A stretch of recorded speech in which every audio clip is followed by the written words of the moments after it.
बिस्मिल्लाहिर्रहमानिर्रहीम अस्सलाम वालेकुम। आज 16 जुलाई 2022 है और मेरी ये दूसरी वीडियो है। पाकिस्तान टेलीविज़न के ऊपर मैंने एक सेमिनार देखा जिसका नाम फ्रीडम ऑफ स्पीच है। इस सेमिनार के अंदर हामिद मीर की तकरीर भी सुनाई गई जो मैंने बड़े गौर से सुनी। हामिद मीर मेरे माजी के बहुत अच्छे सहाफ़ियों में से एक हैं।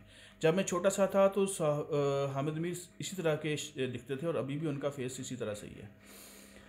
बीच में मुझे कुछ इनसे इख्तलाफ रहा, लेकिन आज की बात के ऊपर मुझे इत्तफ़ाक़ भी है जो मैं यहाँ पे उसके बारे में थोड़ी सी रोशनी डालूँगा। पहली बात ये, आप लोगों को पता होगा कि वो वाशिंगटन पोस्ट में भी आर्टिकल लिखते हैं और जियो टीवी पे उनका वो एंकर हैं, वहाँ पे भी बातचीत करते हैं। बड़े दलेर सहाफ़ी हैं, तो उनकी बातों से हम सीखते भी हैं डेफिनेटली। वाशिंगटन पोस्ट में जब उन्होंने जनवरी में एक आर्टिकल लिखा था जिसको मैंने बड़े बागौर पढ़ा, फ्रीडम ऑफ स्पीच की ही बात थी, चूँकि इसलिए मेरे लिए भी वो बहुत ज़रूरी था। उन्होंने एक ट्रेनी सहाफ़ी के बारे में बात की थी जिसका नाम सज्जाद गुल, ट्रेनी सहाफ़ी थे अभी, तो उनको इंडियन गवर्नमेंट ने अगवा कर लिया था या डिटेन करके उनको गिरफ़्तार करके जेल भिजवा दिया। फिर उसमें उन्होंने कश्मीर टाइम्स, जो कश्मीर का लोकल न्यूज़पेपर है, उसके ऊपर भी उन्होंने लिखा था और उसके अंदर सहाफ़ी और उसके एडिटर्स को भी हरासमेंट के बारे में उन्होंने बातचीत की हुई है। तो आज के सेमिनार में फिर उन्होंने दोहराया और बहुत अच्छा किया। मैं उनकी इस बात को बहुत सराहता हूँ। आप भी इत्तफ़ाक़ करेंगे इस बात से। फिर कुछ तारीख़ को भी उजागर किया जिसमें एक दौर था जब जुल्फ़िकार अली भुट्टो की हुकूमत थी, तो जमात इस्लामी के अखबार मुसावात तो नहीं, जसारत था, जसारत अखबार के ऊपर पाबंदी लगा दी गई। फिर जब जनरल ज़ियाउल हक का दौर आया तो उन्होंने जुल्फ़िकार अली भुट्टो की पार्टी के अखबार के ऊपर भी पाबंदी लगाई जिसका नाम मुसावात था। तो ये फ्रीडम ऑफ स्पीच के ऊपर पाबंदियाँ मुस्तकिल लगती रही हैं और लग रही हैं, तो इसके ऊपर बात करना बहुत ज़रूरी है। हामिद मीर ने बहुत अच्छा किया, बहुत बहादुर सहाफ़ी हैं, बहुत बोल्ड बात की उन्होंने। हमारा उनके साथ जो है खड़ा होना बनता है और पाकिस्तान की कौम को भी उनकी आवाज़ के साथ आवाज़ बनना चाहिए। फिर आर्टिकल 124 A की भी बात उन्होंने की। फिर आर्टिकल 19 की भी बात की जिसमें अली वज़ीर की गिरफ़्तारी और उनको जेल के बारे में भी उन्होंने बताया। उन्होंने ये कहा कि ये 24A में भी तब्दीली होनी चाहिए, आर्टिकल 19 में भी तब्दीली होनी चाहिए।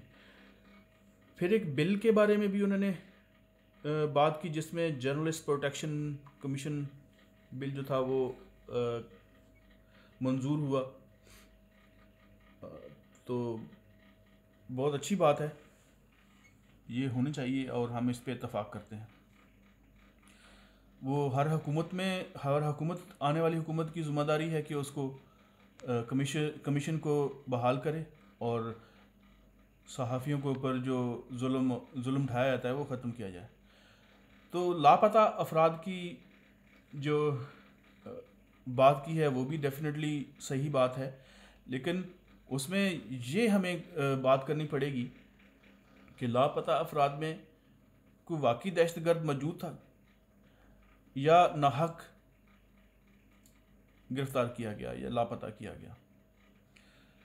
मेरे चैनल में चूँकि हम तनकीद के ऊपर चैनल है, इसकी ये क्रिटिसिज्म पे बेस करता है, तो मैं कुछ चीज़ों के ऊपर तनकीद भी करूँगा। हामिद मीर मेरे पसंदीदा सहाफ़ी भी हैं, लेकिन उनकी कुछ बातों पे मैं तनकीद करने जा रहा हूँ। पहली बात की जो तनकीद है वो ये कि जब उन्होंने वाशिंगटन पोस्ट में जनवरी 2022 में एक आर्टिकल लिखा और जिसमें कश्मीर की बात भी उठाई, तो उसमें पाकिस्तान की बात भी उठाना चाहिए थी, क्योंकि उस वक़्त जनवरी में इमरान खान की हुकूमत थी। तो उस वक़्त भी वो तो करते तो रहे हैं, लेकिन अब चूँकि एक दूसरी हुकूमत है, इस हुकूमत में सारा कुछ बदली हो चुका। अभी इदारे, अदलिया, इंतज़ामिया, पुलिस, सब ने एक मुख्तलिफ रोल अदा किया। इस रोल को आप बगौर समझें और इस इम्पोर्टेड हुकूमत की भी बात करें तो ये अब पहले जैसा एक सिनारियो नहीं है, पहले जैसी बात नहीं है। तो इसमें भी आप अगर बात करते हैं कि मौजूदा हुकूमत ने कुछ ऐसे सहाफ़ियों को हरास किया हुआ है जो पाकिस्तान में मौजूद हैं और उनको गिरफ़्तार भी किया गया और गिरफ़्तार करने की तैयारियां भी की जा रही हैं, और कुछ ऐसे टीवी चैनल्स भी हैं जिनको हरास किया जा रहा है, उनको बंद किया जा रहा है, उनकी नशरियात को नहीं चलने दिया जा रहा। उनका नाम भी ले देते, लेकिन आपने नाम नहीं लिया, ना ही किसी सहाफ़ी का नाम लिया।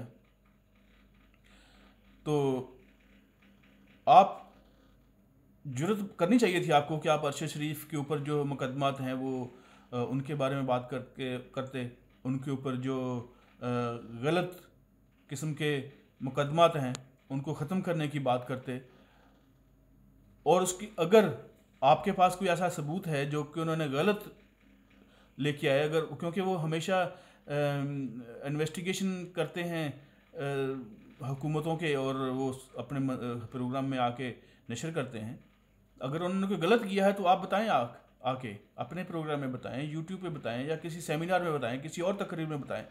तो आपको वो उजागर करना चाहिए, क्लियर करना चाहिए कि यहाँ पे उसने गलत बात की और उनको अरेस्ट किया जाए। अगर नहीं की तो वो भी आपको बताना चाहिए। फिर आप पैका आर्डिनेंस की भी बात करते हैं, तो ये सारी चीज़ें आप गोल मोल क्यों करते हैं? तो पाकिस्तानी सहाफ़त में आपको दो तरह के बयानियाँ नहीं रखने चाहिए। एक तरह का बयानिया रखें और सारे सहाफ़ियों की बात करें, उनके नाम लें, टीवी चैनलों के नाम लें जिसको हरास किया जा रहा है। तो मेरे ख्याल में ये मेरी तनकीद है और इसको हामिद मीर जो है वो समझना चाहिए उनको, और उनको उसी के ऊपर बात करनी चाहिए। तो आपको इन अल्फाज के साथ इजाज़त चाहता हूँ। अगली वीडियो में फिर हाज़िर होऊंगा तो नए बयानिया के साथ, नई बात के साथ। तो अस्सलाम वालेकुम, अपना ख्याल रखिएगा, हमारे चैनल का भी।